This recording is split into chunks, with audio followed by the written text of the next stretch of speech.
बिस्मिल्लाहिर्रहमानिर्रहीम। अस्सलाम वालेकुम स्टूडेंट्स, हमने चैप्टर नंबर 1 की थ्योरी जो है वो कंप्लीट कर ली है। आज हम इसके एमसीक्यूज करेंगे।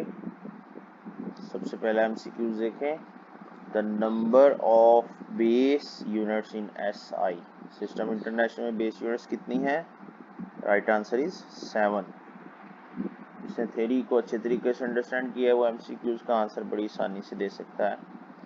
नंबर 2 वाला देखें, which of the following unit is not a derived unit. इनमें से डिराइव्ड कौन सी नहीं है, यानी कि जो बेस होगी that is kilogram.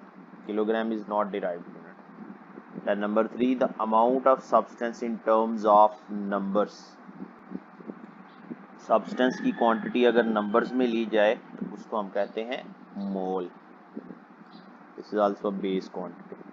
Then next one is an interval of 200 micro seconds.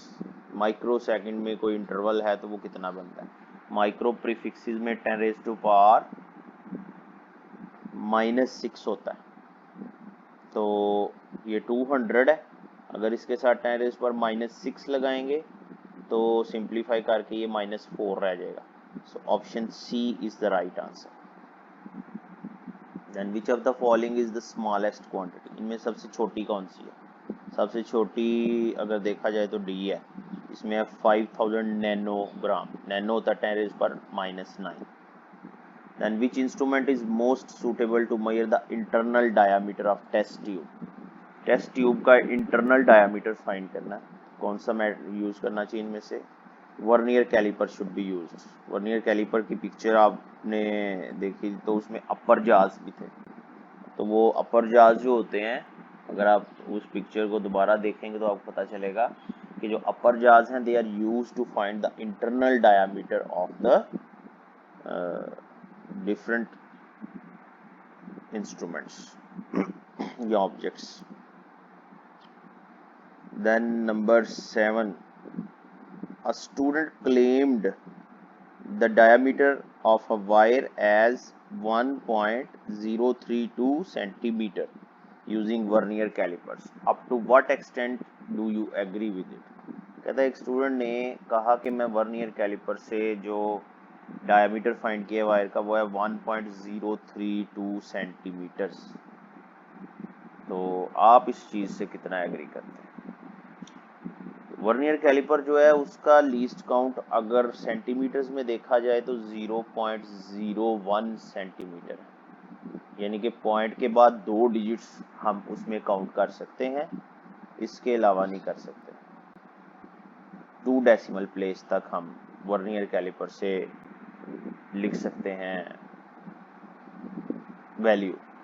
तो अगर कोई स्टूडेंट ये कह रहा है कि मैं वर्नियर कैलिपर से 3 डेसिमल प्लेस तक सेंटीमीटर में मेजरमेंट कर सकता हूँ, वो गलत कह रहा है। हम 1.03 तक उससे एग्री कर सकते हैं। Means option C will be the right answer. जितना किसी भी ऑब्जेक्ट का लीस्ट काउंट होता है ना, उस हिसाब से हम उससे मेजरमेंट करते हैं। लीस्ट काउंट में अगर डेसिमल प्लेस के बाद 2 वैल्यूज हैं तो फाइनल आंसर में हमने 2 ही काउंट करनी है। Then a measuring cylinder is used to measure volume of the liquid. इससे वॉल्यूम फाइंड होता है, ऑप्शन सी। अच्छा, इसके बाद नंबर 9 वाला देखें। A student noted the thickness of a glass sheet using screw gauge. Screw gauge को use किया और ग्लास शीट की थिकनेस जो है वो एक स्टूडेंट ने मेजर की है। कहते हैं on the main scale it reads 3 division while 8th division on the circular scale coincides with the index line. Thickness क्या होगी? मेन स्केल रीडिंग है इसकी 3 और वर्नियर स्केल है 8। तो वर्नियर स्केल रीडिंग को जब लीस्ट काउंट से मल्टीप्लाई करेंगे ये हो जाएगा 0.08। तो 3.08 millimetre is the right answer, option B. इसके बाद significant figures are expressed. Significant figures को कैसे हम एक्सप्रेस करते हैं? All accurately known digits and first doubtful digit, option C is the right answer. All accurately known digits and first doubtful digit. इस तरह से हमने एमसीक्यूज कर लिए हैं। इसके बाद बेटा जो इसके क्वेश्चंस हैं वो भी हमने तमाम के तमाम 1 बाय 1 डिफरेंट टॉपिक्स में डिस्कस कर लिए हुए हैं। इन तमाम क्वेश्चंस के आपके पास आंसर अवेलेबल हैं, जो जब भी मैंने टॉपिक पढ़ाया तो उसमें मैंने आपको साथ साथ बता दिए थे। फिर भी अगर किसी क्वेश्चन का आंसर आपको नहीं पता चलेगा तो आपने मुझे ज़रूर बताना है। I will explain you. आप इस एक्सरसाइज को कंप्लीट कर लीजिएगा। इंशाल्लाह नेक्स्ट लेक्चर में हम न्यूमेरिकल प्रॉब्लम्स करेंगे चैप्टर नंबर 1। थैंक यू बेटा, अल्लाह हाफिज़।